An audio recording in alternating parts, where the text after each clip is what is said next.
We may be witnessing the most egregious attack on freedom in our lifetime. I'm Matt Barber, Vice President of Liberty Counsel Action. Joining me again today in studio is Deryl Edwards, President of Liberty Counsel Action. It has been in all the headlines. It's been the top story for weeks. The Obama administration, through Secretary Kathleen Sebelius, Health and Human Services Secretary, has issued an arbitrary dictate which requires Christian organizations, faith-based organizations, Catholic organizations to provide insurance policies that cover sterilization, birth control, various forms of birth control, and various forms of abortion. In abortifacients, RU-486, the abortion pill. This in violation of doctrinal prescriptions held near and dear by many faith groups. This is as blatant a violation of the First Amendment, Deryl, as I have ever seen.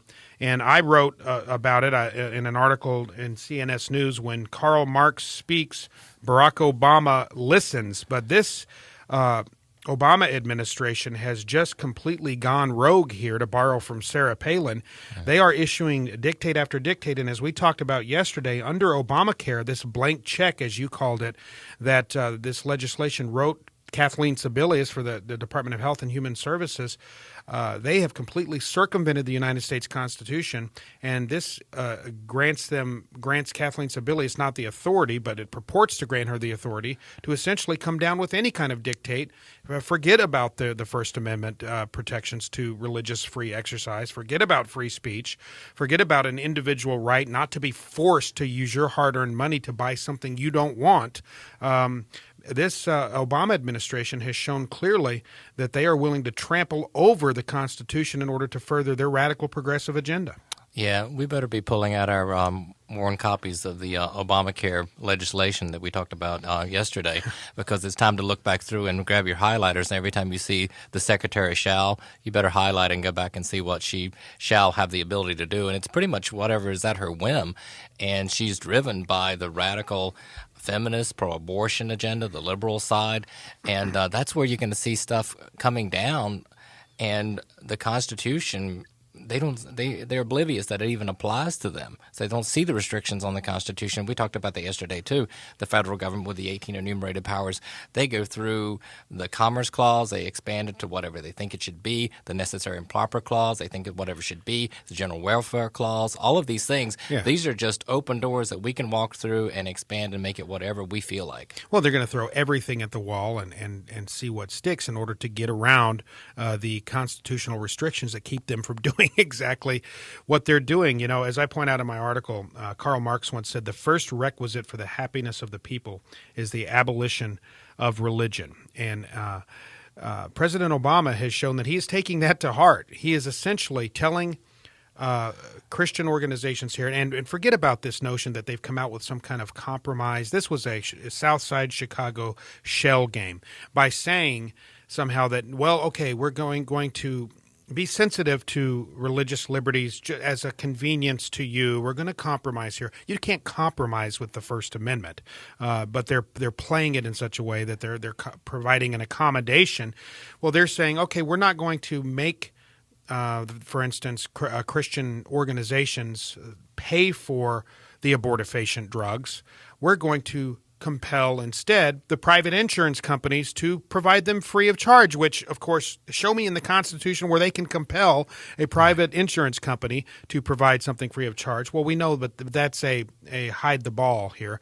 The reality is, who pays for the insurance policies that are in question here that provide the so-called free abortifacients? Of course, the very Christian Catholic organizations that are objecting are forced. So they're saying, well, it doesn't directly make them pay for it. Of course it does. Who's going to be charged? The premiums are going to go up. It's going to be passed on to the consumer, passed on to the customer, these Christian groups. This isn't even a clever way to try to hide the ball. And so this debate is going to rage on. Well, you and I talked about that the other day, and we said by allowing them to do this, especially the Congress, especially even the people, by allowing them to do this, to say grant an exemption to the Catholic churches, we're not he's not granting an exemption to the Catholic churches. The problem is, by letting them do that, we're allowing Obama to grant himself an exemption to the First Amendment. That's exactly right. And people don't see it that way. It's turned on its head. If we start looking at it in the correct way, people should get fired up and say, we've got to take this back. Well, exactly right. The idea that it's acceptable for the Obama administration to grant an exemption is built on a faulty premise, that being that the Obama administration had the authority to do this in the first place. Exactly. They don't. They're prohibited by the United States Constitution enforcing, and we're arguing in Obamacare generally, the individual mandate on individual people, forcing them to pay and buy this good or service is one thing. But on the issue of religious freedom, they cannot compel groups, Christian groups, organizations, or individuals to violate their conscience, and because they're pushing some radical agenda because they think it's more important than the First Amendment. It's infuriating, it's unprecedented, and it just shows that this president has an utter disdain for the Constitution. As I've often said, the United States Constitution was created, and this is inarguable, within the framework of a Judeo-Christian worldview, primarily by Christian men. It was created to operate in harmony with that worldview, and it puts very solid limitations, a series of checks and balances in place, understanding that individual man is corrupt, that we are fallen, sinful human beings, and therefore we have to put these fail-safes in place to protect us from ourselves. Well, the secular socialist worldview views the Constitution not as a vehicle toward freedom, toward individual liberty, but as an encumbrance, something they have to get around or over, a hurdle to further their their Euro-socialist progressive agenda. The progressive agenda is counter-constitutional. Neither the two shall meet. They run headlong into one another, whereas, again, the Judeo-Christian worldview operates in harmony with the Constitution. And people need to understand the great differences you've just explained. If the president or the secretary, Sebelius, got on television and said, we understand everyone is outraged, we will grant blanket religious freedom to everyone about this, we should be horrified and outraged at that statement. It is not theirs to grant. No. And that's where people, rather than being thankful, should be just angry. Should be angry outbursts that they would utter such a statement. It is not theirs. These are called inalienable rights for a reason, because they are inalienable. Right.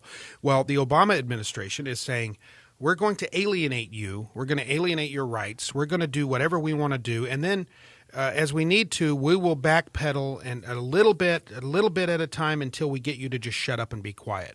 But the lion's share of your rights have still been taken away. And then they propose, again, these fake compromises, these fake accommodations. Well, this isn't going to end. It's being challenged by a number of entities in court. The battle is going to go on, and I think it's going to be a very hot election year issue. Of course, the left is trying to paint this as an issue about women's rights and birth control. It has nothing to do with that. It has everything to do with this administration taking a hammer to the First Amendment. Right. And in an election, despite what party is, and we talked about that yesterday, that there are elitists and those who want the power in both parties, and in some cases unconstitutional.